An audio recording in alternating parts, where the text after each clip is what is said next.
Assalamualaikum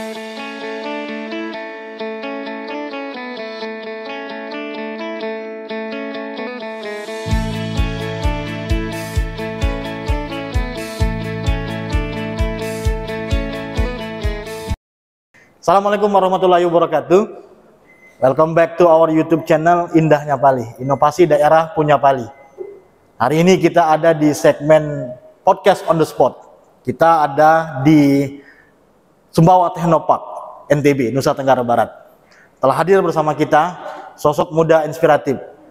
Beliau adalah Wakil Rektor 1 Universitas Teknologi Sumbawa, bidang akademik, kemahasiswaan, dan sumber daya manusia. Sekaligus juga menjabat sebagai PJS Ketua di Sumbawa Technopark ini. Please welcome Mas Win Diraga. Ya. Win Ariga. Win Ariga.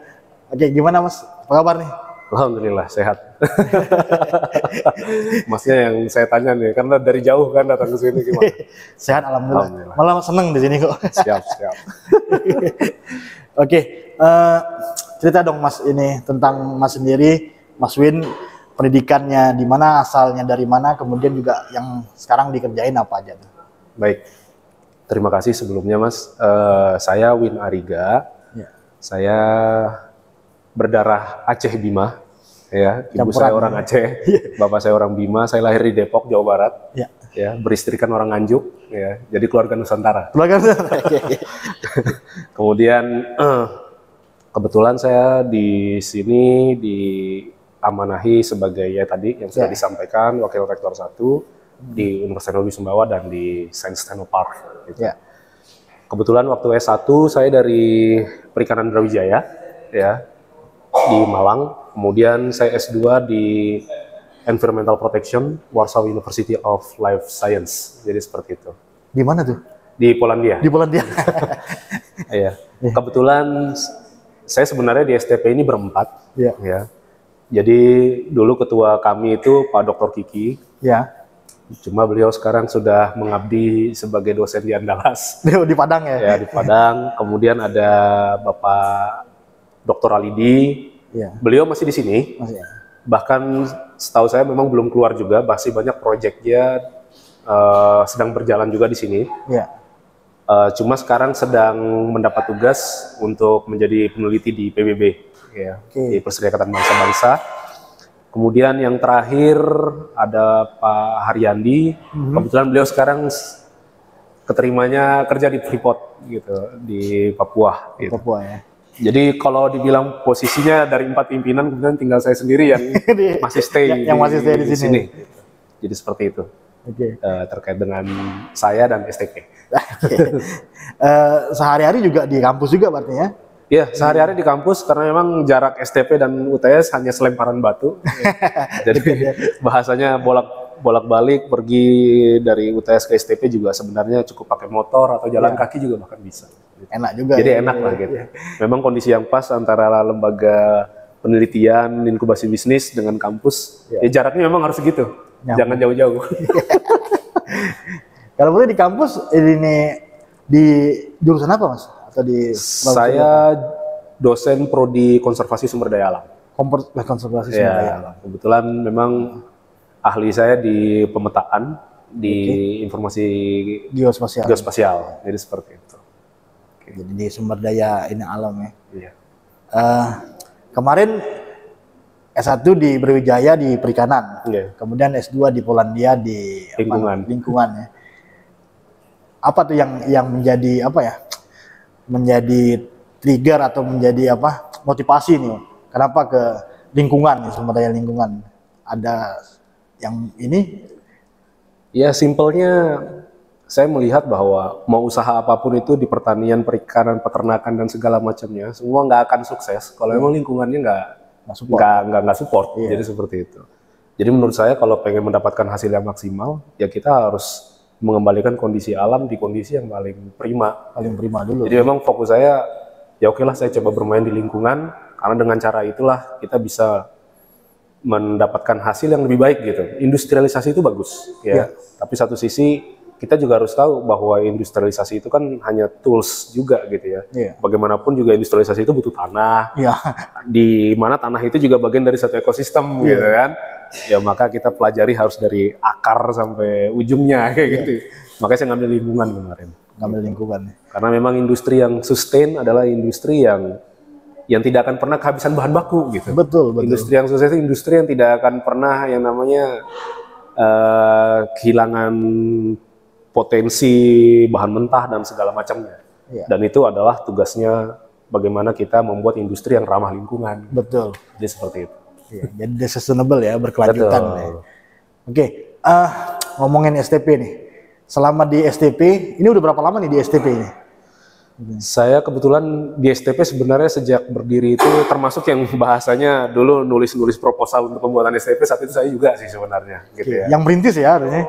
Dikatakan merintis juga enggak sih, bagian proposal lah. Ya bagian memikirkan saat itu gitu. Cuma memang terlibat aktif di dalam STP-nya itu sejak tahun kemarin, tahun 2021. Gitu. 2020-2021 lah. 2021. Ya. STP-nya sendiri berdiri dari tahun 2016. 2016. Ya, dulu pimpinan pertamanya Dr. Arif. Beliau adalah seorang ahli bioteknologi lulusan Jepang. Bahkan beliau dulu sebenarnya PNS di LIPI. Oh, peneliti ya? Peneliti PNS di LIPI, tapi beliau memutuskan untuk ke Sumbawa karena melihat bahwa ada potensi besar di Sumbawa, khususnya di bidang bioteknologi. Dan sehingga akhirnya beliau juga adalah orang yang memang yang berpikir dan mengeksekusi berdirinya STP itu beliau. Jadi seperti itu. Jadi memang jasa-jasa beliau, Dr. Arif, terkait STP ini besar sekali. Besar sekali gitu ya. Terutama di bidang bioteknologi ya. Di rekayasa protein masalahnya. Betul, beliau ahli di rekayasa protein. Gitu. Pandangan Mas Win sendiri antara STP dengan universitas itu seperti apa? Dan ini boleh nggak cerita sedikit lah story gimana STP bisa berdiri, kemudian ada kampus di sebelahnya gitu. Ini mekanisme jalan ceritanya seperti apa, Mas? Baik, STP ini kan namanya juga Science Technopark. Berarti kan di sini kan tempat di mana penelitian itu dilakukan, ya kan, tempat di mana juga orang-orang berkembang karena beradanya lokasi ini. Makanya ada kata parknya itu gitu. Bahasanya kan park itu sebenarnya tempat yang menyenangkan lah. Harapannya kan sebenarnya lokasi di mana ini berdiri itu bisa menambah pengetahuan orang yang datang, gitu kan. Kemudian bisa bahkan menginspirasi orang-orang yang datang juga ke sini, sehingga akhirnya yang dari awalnya mungkin tidak berpikir bahwa ternyata sains itu bisa menghasilkan, akhirnya menjadi menghasilkan. Ya harapannya seperti itu. Karena bagaimanapun industri yang memang bersumber dari sains itu pasti adalah industri yang memang pasti punya ketahanan yang lebih baik gitu daripada industri-industri yang memang ya tidak berbasic sains. Jadi seperti itu. Sains juga kan membuat yang awalnya kita mungkin bahasanya mitos-mitos ya, kayak contohnya obat. Kan banyak obat-obat tradisional. Bagi kita kan bahasanya adalah ya mungkin obat itu memang ampuh gitu. Tapi pertanyaannya betul nggak gitu? Atau dari mananya dia menjadi ampuh? Sehingga perlu ada yang namanya Science Technopark hadir di situ. Di mana dari yang sifatnya lokal akhirnya terstandarisasi, ya kan? Menjadi sesuatu yang bisa dibuktikan khasiatnya oleh sains, dan itu yang akhirnya nanti ke depan bisa diindustrialisasi. Dan apa hubungannya antara STP dengan kampus? Ya jelas hubungannya erat, karena di dalam kampus itu ada orang-orang yang kapasitas secara akademik, dia mumpuni di sains gitu. Sedangkan STP ini kan ya sebenarnya hanya sebatas ruang saja, ya kan? Kemudian orang-orang inilah yang mengisi ruang-ruang itu. Jadi antara STP dan perguruan tinggi itu sesuatu yang sebenarnya tidak bisa dipisahkan. Dan saya rasa memang salah satu faktor yang menyebabkan STP itu dapat izin dari pemerintah untuk berdiri, salah satunya pasti harus punya kedekatan dengan universitas gitu. Atau ada universitas yang menjadi tetangganya. Karena memang sekali lagi STP itu ruang. Siapa yang mengisi? Ya masyarakat, khususnya adalah kaum akademisi. Jadi, yang punya kompetensi ya untuk menjalankan STP itu sendiri. Apa aja nih yang sudah dikerjakan oleh STP kita ini di Sumbawa ini? STP Sumbawa memang kalau kita lihat dari kelahirannya, itu basic utamanya adalah bioteknologi. Bioteknologi. Kita supporting system dari berbagai inovasi yang dilakukan oleh Pemda Sumbawa. Karena memang STP Sumbawa ini kan masih di bawah Pemda Sumbawa, Oke. Seperti itu. Jadi seperti lomba-lomba inovasi itu Iya. kan juga kita berperan di dalamnya. Iya. Kemudian peningkatan inovasi daerah kita Iya. juga di dalamnya. Banyak hal lah, bahkan ketika kondisi COVID kemarin ya kita menjadi garda terdepan juga dalam proses penanganan COVID. Iya. Khususnya adalah terkait dengan diagnosa ya. COVID gitu kan ya. Kalau diagnosa COVID kan di beberapa tempat masih menggunakan saat itu ya, Iya. itu masih menggunakan apa? Antigen dulu, Antigen, oh ya, masih pakai antigen, masih pakai, bahkan dulu masih pakai rapid. Oh ya, Ya rapid kan test. awal-awal dulu rapid Iya, ya, rapid, ya. yang dimana kan posisinya saat itu rapid kurang bisa tepat lah, Ya, gitu, kurang menggambarkan tepat. kondisi yang nyatanya. Kemudian antigen ya kan, masih kurang juga. Maka kami bahkan sejak dari awal COVID ditunjuk oleh Kementerian Kesehatan Ya. sebagai tempat untuk swab PCR. Oh, PCR. Ya, karena kenapa? Walaupun posisi kami di Sumbawa, ya, walaupun posisi kami ini kan bahasanya kalau di NTB itu bukan Di Pulau Utama. bukan kabupaten utama, gitu ya. Karena kan kalau kita bicara masalah utama kan Lombok paling ya. besar, ya kan. Tapi kita adalah pusat sentral di mana Untuk analisis. analisis terkait dengan COVID itu dilakukan. Karena kenapa? Ya karena kita punya fasilitas penunjang itu dan kita punya SDM-nya, gitu maksudnya. Benar-benar. Nah, ya, itulah kenapa kok STP itu saya rasa akan sangat penting sekali bagi kemajuan suatu daerah, khususnya kemandirian ya, yang berhubungan dengan ketahanan daerah dan segala macam. Itu salah satu kontribusi ya dari STP yang ada di UTS, di Sumbawa. Jadi STP Sumbawa ini dalam perjalanannya itu core bisnisnya itu ke biotek ya, sepertinya lebih banyak ini. Kita lebih mengarah ke produk-produk bioteknologi. Bioteknologi. Ya, jadi seperti itu. Karena memang SDM-nya juga disupport oleh. Ya, kebetulan memang STP itu punya mitra paling strategis dengan UTS gitu. Mitra strategis STP kan UTS karena kita dekat gitu ya. Ya. Dan di UTS itu ada program studi bioteknologi. Ya, jadi kita punya juga SDM yang berkualitas. Hari ini contohnya kalau dulu kan ada Dr. Arif, ya kan, beliau lulusan Jepang. Hari ini bahkan ada Dr. Dwi. Beliau sekarang wakil rektor 3 UTS, beliau juga lulusan Jepang, bidang bioteknologi. Kemudian ada Bu Nurul Izati, beliau sekarang warik 4-nya UTS, beliau juga dari Tokyo, dari Tokyo University of Technology. Kemudian ada banyak lagi lah, jadi kita punya banyak sumber daya manusia yang memang kompeten di bidang bioteknologi dan nggak kaleng-kaleng bahasa saya ya, karena rata-rata lulusan Jepang, Swedia, kemudian dari negara paling utama lagi ya Dr. Alidi ya, Dr. Alidi yang beliau hari ini masih jadi salah satu pimpinan di STP. Beliau S1 di ITB, S2-nya di Birmingham University, S3-nya di Newcastle University, dan beliau memang ahli di bidang bakteri. Jadi seperti itu. Aman lah, jadi kalau kita ngomong masalah SDM seperti itu. Semuanya sudah tersedia. Betul. Terus gimana fasilitasnya? Fasilitas di STP sendiri nih, labnya? Kalau di STP fasilitasnya saya rasa cukup bagus ya, karena kita punya PCR, ada 2 alat gitu. Dimana ketika orang-orang susah nyari PCR, kita punya 2 gitu ya.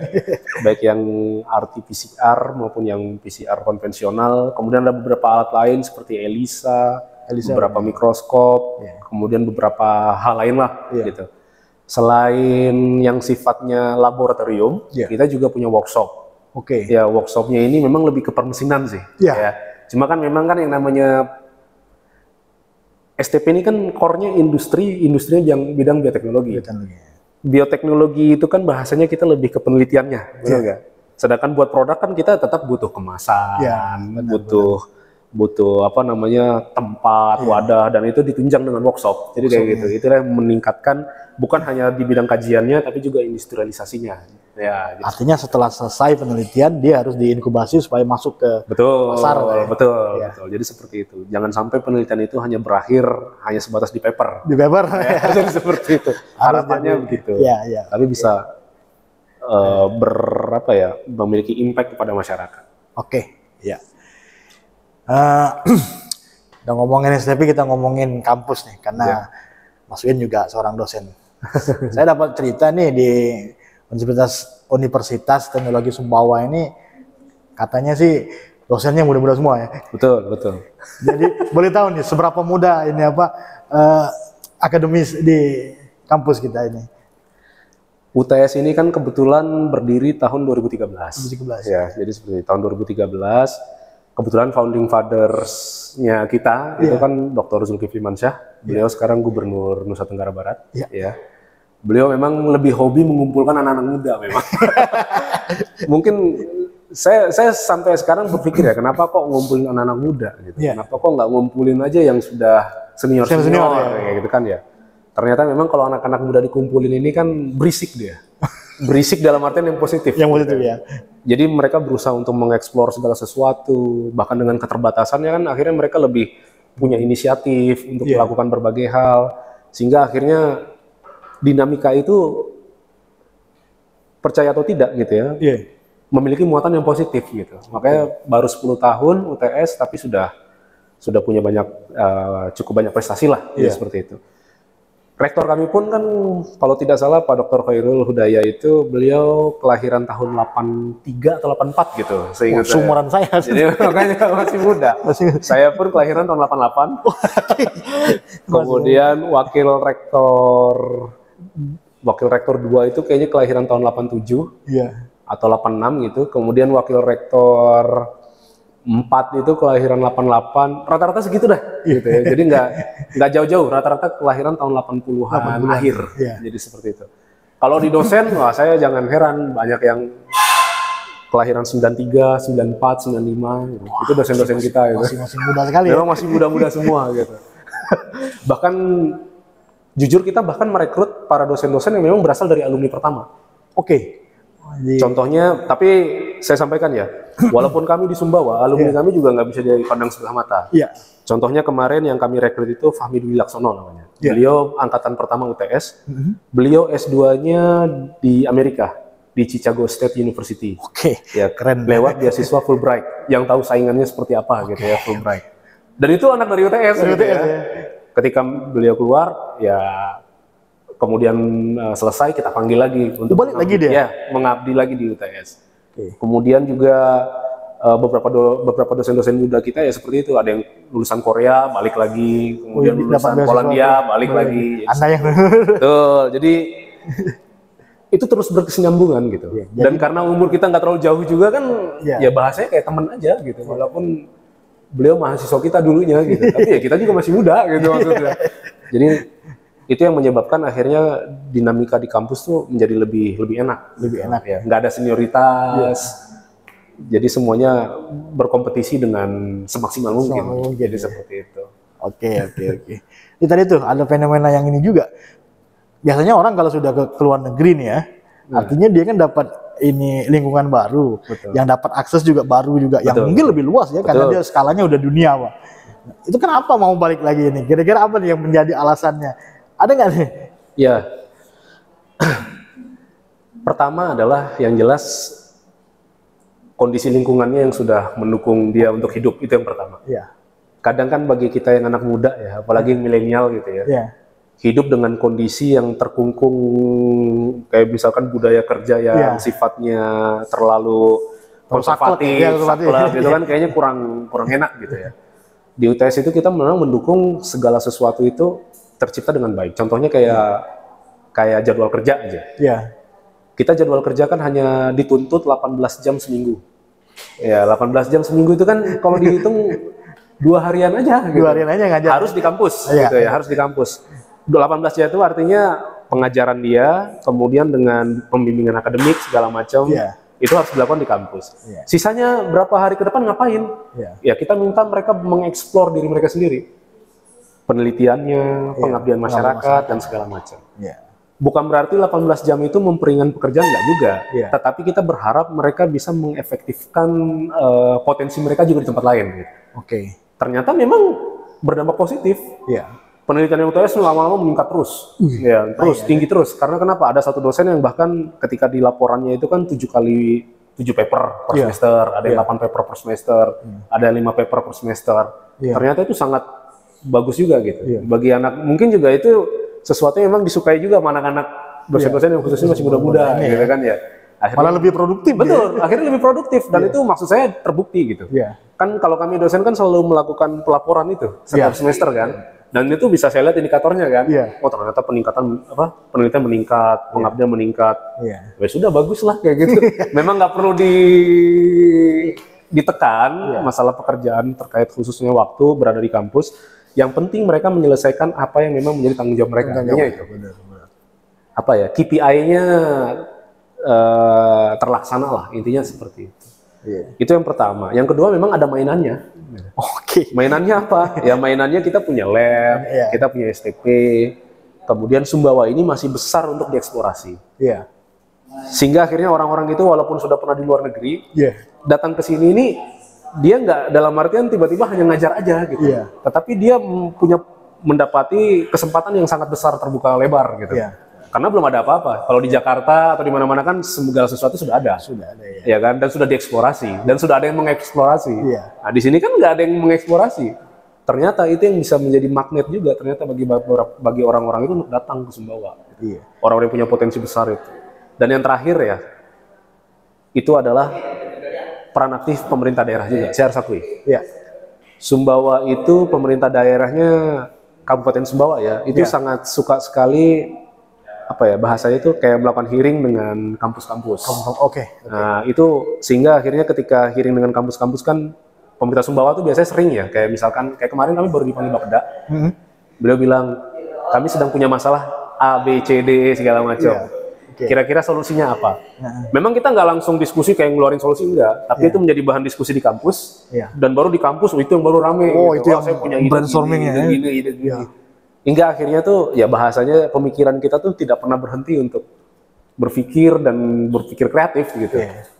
Jadi pemerintah daerah juga memiliki peran strategis dalam mensupport potensi-potensi muda atau orang-orang yang memang berada di dunia akademik. Itu penting gitu. Nah makanya STP, UTS, Pemda itu harus terus sinergi ya.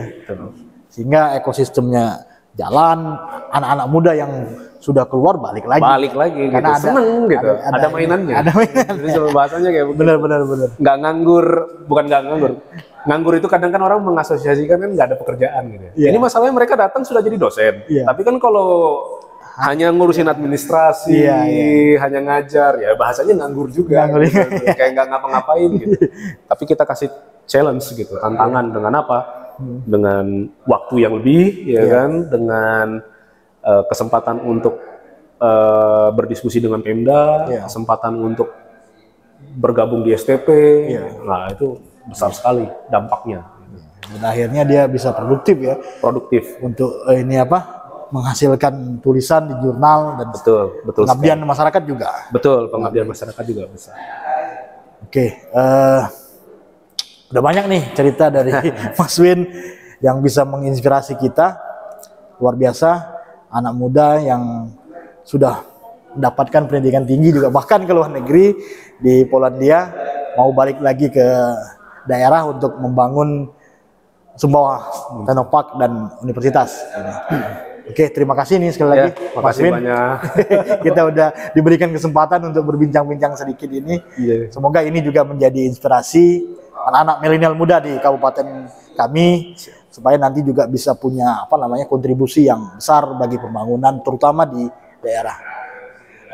Sampai jumpa lagi di podcast berikutnya.